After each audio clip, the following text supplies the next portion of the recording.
Today, hopefully, the Camino is going to turn the rear wheels under its own power. We'll see if we can achieve that. I have lost 3 hours here today helping my neighbor with his boat, but we're done with that now, so now we can put in a few hours on the Camino. Before that, I just wanted to talk to you about a short thing. And my channel is really struggling, and that's obviously not your fault. You're the ones that keep my channel going, but I don't know if I'm shadow banned on YouTube or the algorithms hate me or whatever it is that I am doing wrong, because obviously it's something that I haven't figured out. But if you look at YouTube statistics, which I can see, they rank my 10 last videos compared to the last 10, and you get a 1 out of 1, which would be that it is the best video of the bunch, or you get a 10 out of 10, which is the worst, or anything in between. And my videos lately, there are 8 out of 10, 10 out of 10, and they're performing like shit.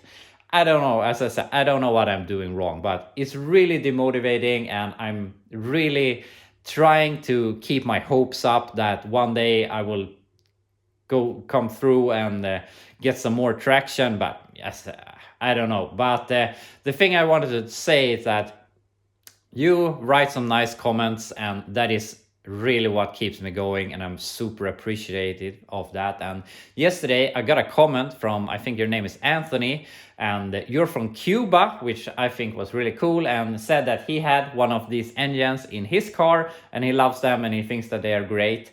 And that's the thing that I love about this channel. I love that all the people from all around the world can watch it and say their opinions and share their experiences with things, and that's just something that my Swedish channel can never have. And I really like sharing my Swedish experience, and you can share your experiences. So I really love that. And comments like his, and there are a bunch of other of you that comments regularly, and as I said, I really appreciate it. So you're the people that really keeps these videos going. So yeah, I just wanted to tell you that I'm super appreciative. But anyway, we're not gonna talk too much here. We're gonna start looking at the clutch pedal and see if we can make this drive a few feet at least here today. So the clutch, we're gonna get this thing on the firewall, and also I have bought a transmission mount, so we can get the transmission cross memory in place. But we're gonna do this first. So we had to make this bracket that I talked about yesterday, so we have somewhere to bolt this up to here. And when that is done, we can work here on the inside. And I couldn't really help myself yesterday, but I had some time over, so I bent the pedal.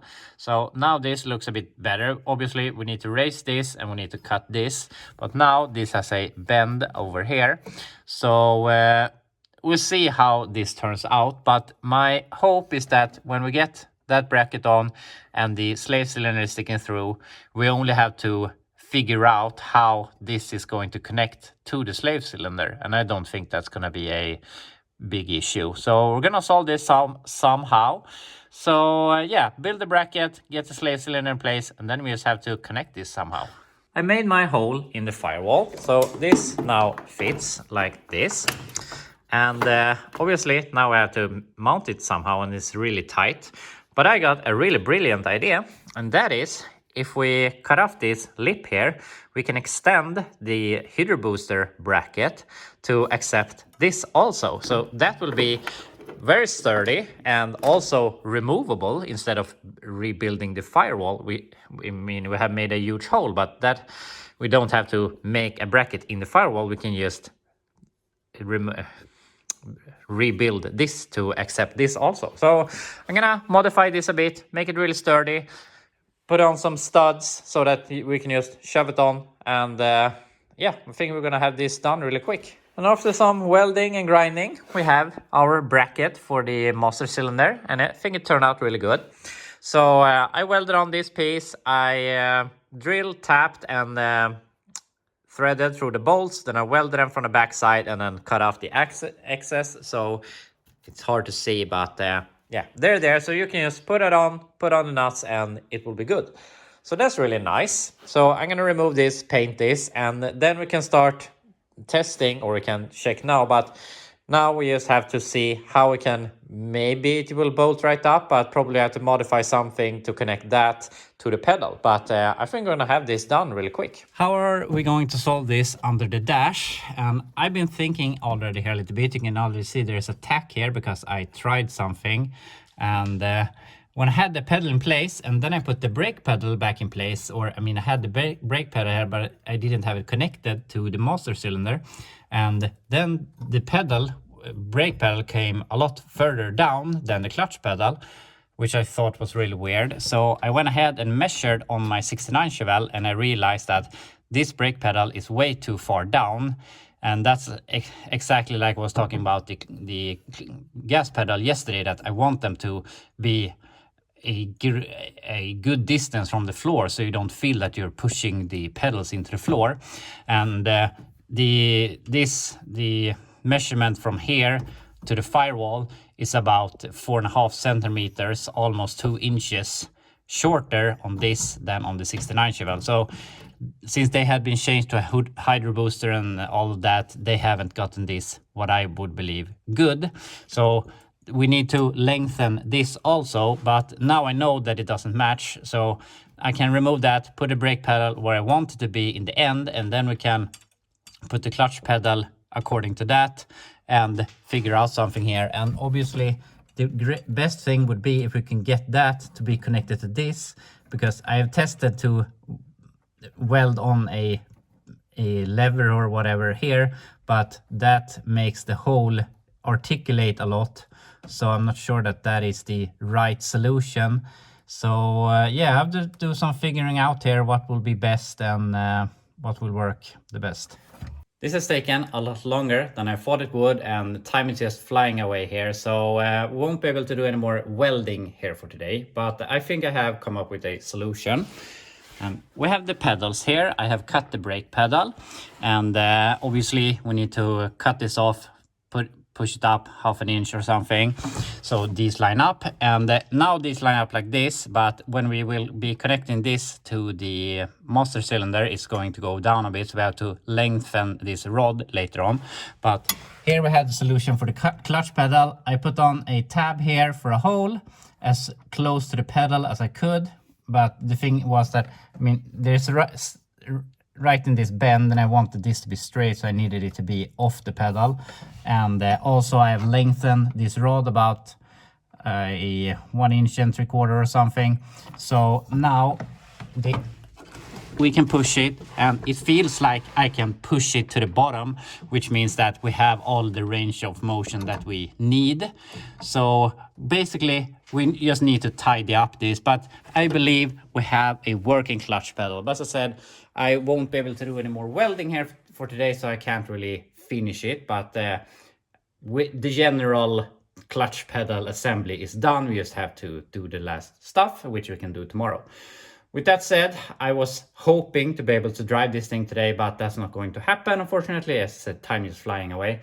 But anyway, I think that, or what we're gonna do now is gonna put this up on jack stands and look at the drive shaft and look at the transmission cross member, so that hopefully for tomorrow we will be prepared and halfway there to getting those done, and we can just weld everything, and by tomorrow we can drive this thing out of the garage. I'm putting it up on jack stands here, and I have it in the rear already, but I realized something, or noticed something when I was pumping this up. If you look at the frame and the body, now when I pump it up here, you can see that the body is moving, but the frame is still.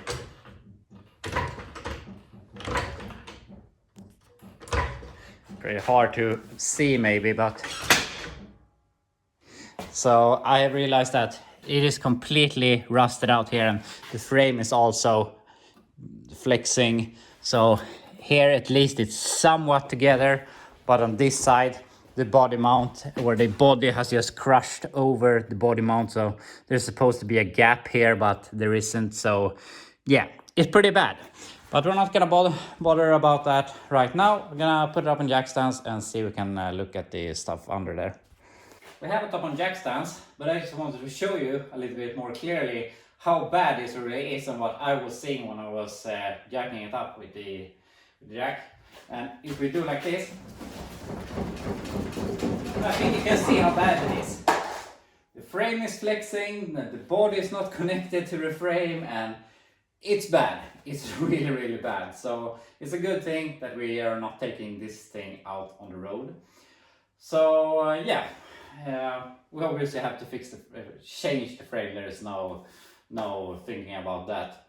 But anyway, now we can check underneath and see if we can solve the drive shaft and the transmission crossmember. We're here under the truck, and first off, I have put in the transmission mount, and it is very, very close. You can see that bolt I could put in. These two are very close, and maybe we could push it rearwards a little bit, or we can hollow out that hole a little bit, and maybe these and that will line up. And also, I haven't put anything here, but they are lining up, so I could put bolts in the ends. And the only thing without that isn't perfect is that this hole doesn't line up at all, because that's over here somewhere. So that has to be re-drilled, and that makes us go in here a bit, which obviously makes it a little more hard to tighten. So yeah, I'm not sure how we're gonna solve that, but I mean, we could cut off this excess that we don't really need and probably get a wrench in there to tighten it. I mean, we're not gonna have to loosen it all that often, so if it's a pain, we only have to do it once. So we're really close to getting the transmission cross member in. So we're gonna look at that. But besides that, we have the drive shaft, and this obviously is the drive shaft from this drivetrain. And there we have a drive shaft that I believe has been on this truck before, and it has already been modified and whatever. I know that this thing had a 6.2 with a 700 R4, so I'm not sure. I mean, they have probably shortened or made that drive shaft to work with that. But yeah, as you can see, the diameter of that one is very close to this, maybe the exact same, which obviously is pretty good. But the best case scenario would be if one of them were a little bit smaller, so they can slide in each other and we could weld them around like this.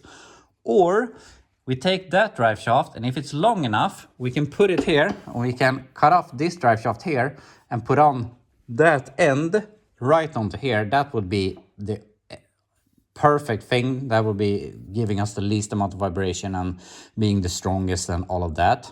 So we're gonna see which route we're taking, but I think we can solve this pretty easily. And I've been checking some alignment here at the angles and whatnot, and I have an app on my phone to measure degrees, and just by pure coincidence, and we're not gonna, what do I wanna say, take too much from this frame since it's too bad, but if I put the degree on my phone with the degree app on the frame, it is exactly 0 degrees, which was very surprising. But and then if I put it on transmission, we have 3 degrees of angle, which I believe is good. And if we look at the rear axle, it has 7 degrees, so that's probably not that good. But as I said, frame is bad, and we're not gonna put too much thought into that right now. But also, we could get adjustable control arms. I even think that the upper ones are adjustable on this thing, so it will be easier to change the degree of the rear axle than this, and I think that this is good.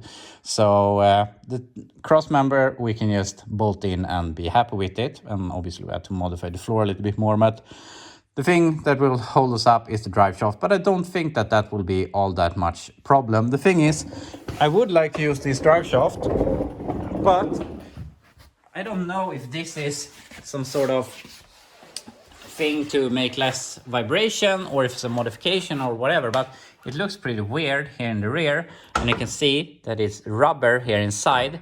So I'm not sure if have they spliced 2 drive shafts together. It looks pretty weird, but it might be some original thing. I have never seen it before, but also gonna look if we have any dents on it or something. But this is our probable drive shaft, and it would, as I said, be excellent if you just can cut it and put on the yoke from the Pajero transmission, but we'll see how that turns out. Unfortunately, that will be all that we have time for here today. I would have hoped to get further, but we lost a bunch of time in the morning, and the clutch pedal was a bit harder than I thought it would be. But I mean, I'm happy anyway. We have a clutch pedal in the car. It needs some tweaking, but we're really close to having that done. And then we only have to hollow out some holes in the transmission cross member and over there, so that we can bolt that in, which will be really nice, because then we have the drivetrain fully bolted in, which will feel good. And then we only have to build the drive shaft, and then this thing is going to be drivable. So I'm really certain that we will be driving this thing at least back and forth before the day is over tomorrow. So yeah, I guess I'll be back tomorrow and see if we can accomplish that.